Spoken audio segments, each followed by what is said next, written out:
Selama separuh abad hidup di Jepang, Mizue Kano sudah punya pengalaman cukup menghadapi gempa. Dia sudah terlatih kemana harus pergi saat bumi berguncang. Tak hanya itu, dia juga sudah tahu berapa lama proses rekonstruksi usai bencana reda. Namun, hal berbeda terjadi saat gempa 11 Maret 2011 melanda tempat tinggal Kano di Fukushima. Hari itu, guncangan gempa M9 selama 6 menit membuat rumah Kano rata dengan tanah. Untungnya, dia masih selamat dan pergi ke tempat aman. Nasibnya cukup beruntung karena tinggal puluhan kilometer dari bibir pantai yang tersapu tsunami setinggi 40 meter. Sehari setelah bencana usai, 12 Maret 2011, tepat hari ini 14 tahun yang lalu, Kano merasakan perbedaan itu. Dia tidak hanya menjadi tim bencana usai gempa, tapi juga orang memakai masker dan baju putih tertutup dari atas sampai bawah.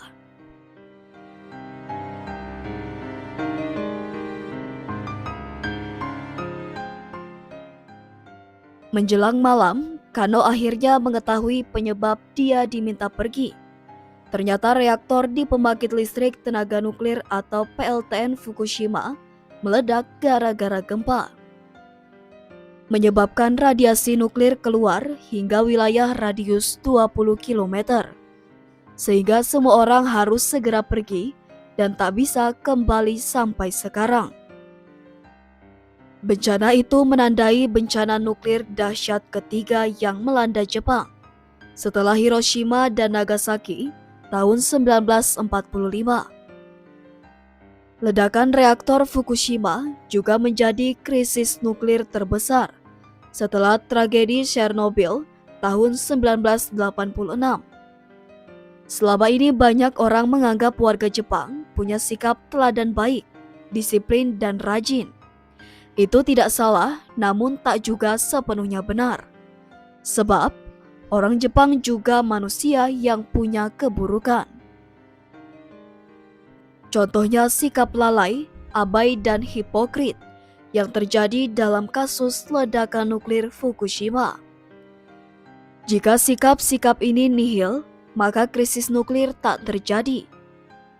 Dalam laporan New York Times, beberapa minggu sebelum ledakan terjadi, ternyata para ahli nuklir Jepang sudah mendeteksi adanya keretakan dalam sistem pendinginan reaktor. Keretakan menjadi rentan dan berpotensi berbahaya jika ada gempa besar. Dampaknya tak main-main, bisa memicu pendinginan tak berfungsi dan membuat suhu inti reaktor meningkat hingga meledak. Namun, pengelola PLTN Fukushima enggan menutupi retakan. Mereka beralasan tidak bisa mengerjakan.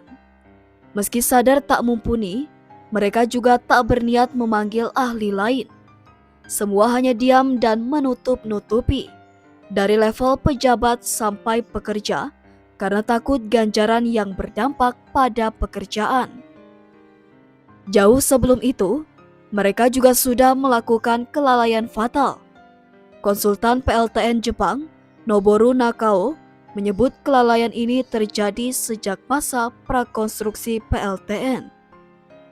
Selama ini pemerintah menjadikan masa lalu sebagai pedoman atau determinisi dan tak melihat proyeksi masa depan atau probabilistik dalam proyek PLTN.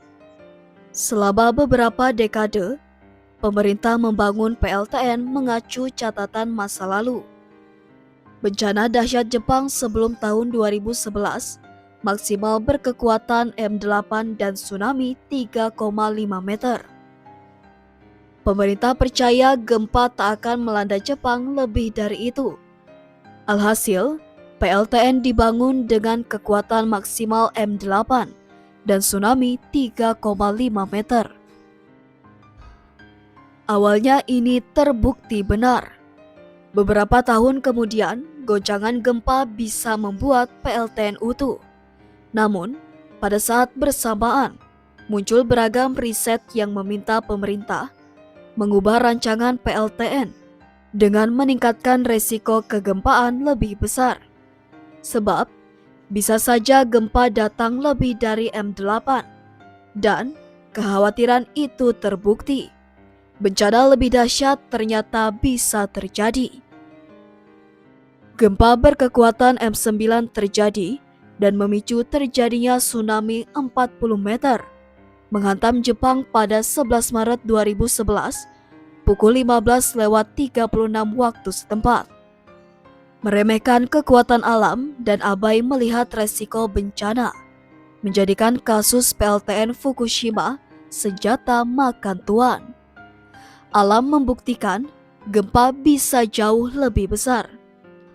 Akibatnya, ledakan besar membuat satu Fukushima tercemar nuklir hingga puluhan tahun dan membuat warga terpaksa angkat kaki dari rumah.